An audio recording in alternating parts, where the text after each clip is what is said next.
जय हिंद दोस्तों, मेरा नाम है जय और मैं आप सभी का एक बार फिर से वेलकम करता हूं आपके अपने YouTube channel the learning field पर।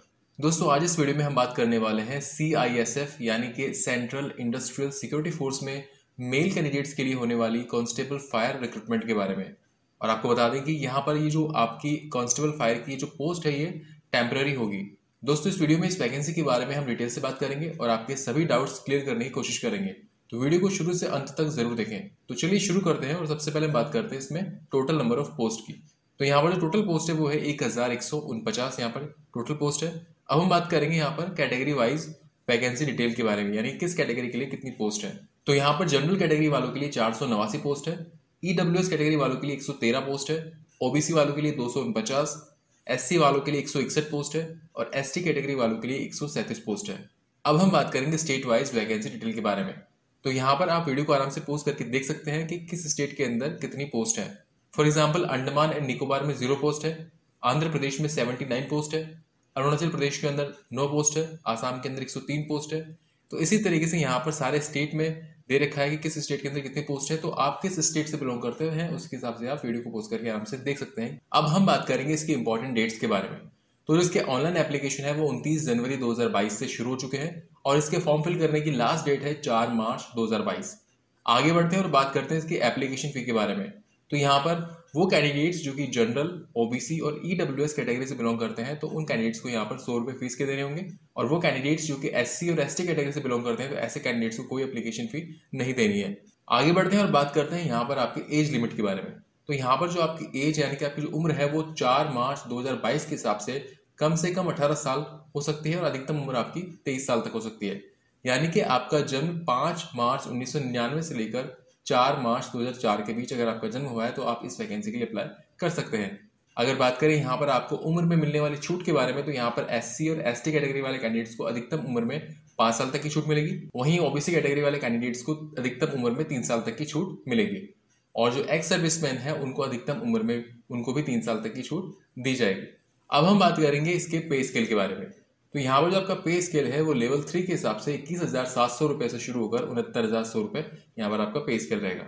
आगे बढ़ते हैं और बात करते हैं इसकी एजुकेशनल क्वालिफिकेशन के बारे में। तो यहाँ पर आपको भारत सरकार द्वारा मान्यता प्राप्त किसी भी बोर्ड से कम 12वीं पास होना जरूरी है और ये जो आपने 12वीं पास करी उसमें आपके साइंस सब्जेक्ट होना जरूरी है, यानी कि यहाँ पर आपको साइंस सब्जेक्ट के साथ 12वीं पास होना जरूरी है। अब हम बात करेंगे इसके मोड ऑफ सिलेक्शन के बारे में। तो मोड ऑफ सिलेक्शन में सबसे पहले आपका जो है हाइट बार टेस्ट होगा। हाइट बार टेस्ट होने के बाद आपका मोड ऑफ सिलेक्शन में अगला टेस्ट होगा PET यानी कि फिजिकल एफिशिएंसी टेस्ट। PET में आपकी रनिंग होगी और ये जो आपकी रनिंग होगी वो 5 किलोमीटर की रनिंग होगी और ये 5 किलोमीटर की रनिंग कंप्लीट करने के लिए आपको 24 मिनट का टाइम दिया जाएगा। PET क्लियर करने के बाद आपका अगला टेस्ट होगा PST यानी कि फिजिकल स्टैंडर्ड टेस्ट। PST में आपका हाइट, चेस्ट और वेट का मेजरमेंट किया जाएगा। तो यहाँ पर आपकी जो हाइट है वो कम से कम 170 सेंटीमीटर होना जरूरी है और जो आपका चेस्ट है वो बिना फुलाए 80 सेंटीमीटर और उसमें कम से कम 5 सेंटीमीटर फुलाव के साथ वो 85 सेंटीमीटर तक होना जरूरी है। और अब बात करते हैं उन कैंडिडेट्स के बारे में जो कि हिल एरिया से बिलोंग करते हैं, यानी कि वो कैंडिडेट्स जो कि गढ़वाल, कुमाऊं, हिमाचल प्रदेश, गोरखा, डोगरा, मराठास, सिक्किम, लद्दाख, कश्मीर वैली और जम्मू एंड कश्मीर और जो नॉर्दर्न ईस्टर्न स्टेट है वहां से जो बिलोंग करते हैं उन कैंडिडेट्स की जो हाइट है वो कम से कम 165 सेंटीमीटर और ऐसे कैंडिडेट्स का चेस्ट जो है वो बिना फुलाए 78 सेंटीमीटर और उसमें 5 सेंटीमीटर फुलाव के साथ वो 83 सेंटीमीटर तक होना जरूरी है। और वो कैंडिडेट्स जो कि ट्राइबल एरिया से बिलोंग करते हैं, यानी कि मिजोरम और नागालैंड एरिया से बिलोंग करते हैं, तो ऐसे कैंडिडेट की जो हाइट है वो 162.5 सेंटीमीटर होना जरूरी है और चेस्ट जो है वो बिना फुलाए 77 सेंटीमीटर और उसमें 5 सेंटीमीटर फुलाव के साथ वो 82 सेंटीमीटर तक होना जरूरी है। और अगर बात करें यहाँ पर आपके वेट के बारे में, तो यहाँ पर आपका जो वेट है वो आपकी हाइट और एज के अकॉर्डिंग आपका वेट होना जरूरी है। तो ये हो गया आपका PST यानी कि फिजिकल स्टैंडर्ड टेस्ट।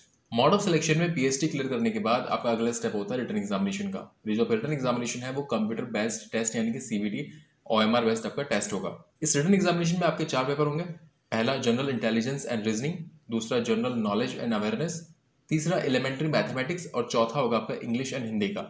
और यहाँ पर ये जो आपके 4 पेपर हैं, इन चारों पेपर में यानी कि हर पेपर में आपके 25 क्वेश्चंस होंगे और हर पेपर जो है वो 25 नंबर का होगा, यानी कि कुल मिलाकर चारों पेपर में आपके 100 क्वेश्चंस होंगे 100 नंबर के और इन 100 क्वेश्चंस को कंप्लीट करने के लिए आपको 120 मिनट का टाइम दिया जाएगा।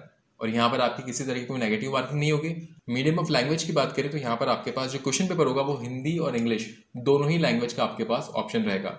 इसके अलावा ये जो आपका क्वेश्चन पेपर होगा उसमें आपके 12th स्टैंडर्ड का जो है लेवल रहेगा, यानी कि साइंस सब्जेक्ट के आधार पर आपका यहाँ पर 12th के हिसाब से आपका क्वेश्चन पेपर रहेंगे। तो ये हो गया आपका रिटन एग्जामिनेशन।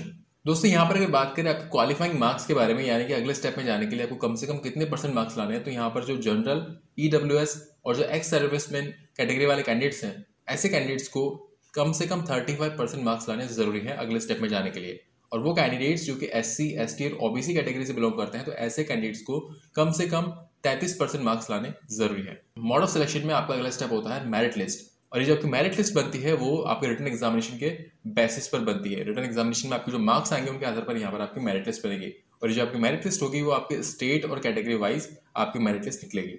और फिर मोड ऑफ सिलेक्शन में आपका अगला स्टेप होता है DV, यानी कि डॉक्यूमेंट वेरिफिकेशन। आपके डॉक्यूमेंट को जो है वेरीफाई किया जाता है। और फिर फाइनली मोड ऑफ सिलेक्शन में अगला स्टेप होता है आपका DME, यानी कि आपका एक डिटेल मेडिकल एग्जामिनेशन होता है। तो ये हो गया आपका मोड ऑफ सिलेक्शन। और अब हम फाइनली बात करेंगे कि आप इस वैकेंसी के लिए अप्लाई कैसे कर सकते हैं। तो इस वैकेंसी के लिए अप्लाई करने के लिए जो इसकी ऑफिशियल वेबसाइट है CISFRECTT.in पर जाकर आपको जो है इसका जो प्रोसेस है उसको फॉलो करना है और इसका फॉर्म फिल करना है। इसका फॉर्म फिल करने की लास्ट डेट है 4 मार्च 2022। सो फ्रेंड्स, ये वीडियो था CISF यानी कि सेंट्रल इंडस्ट्रियल सिक्योरिटी फोर्स में मेल कैंडिडेट्स के लिए कांस्टेबल फायर रिक्रूटमेंट के बारे में। दोस्तों उम्मीद करते हैं कि यहाँ पर हमने आपको जो भी इन्फॉर्मेशन दी वो आपको अच्छी लगेगी। अगर वीडियो अच्छा लगा हो तो इस वीडियो को लाइक और अपने दोस्तों के साथ शेयर जरूर करें, और फ्यूचर में इस चैनल पर इसी तरह के यूजफुल वीडियोस देखने के लिए इस चैनल को सब्सक्राइब करके बेल आइकन जरूर दबाएं। So thank you for watching our video. जय हिंद।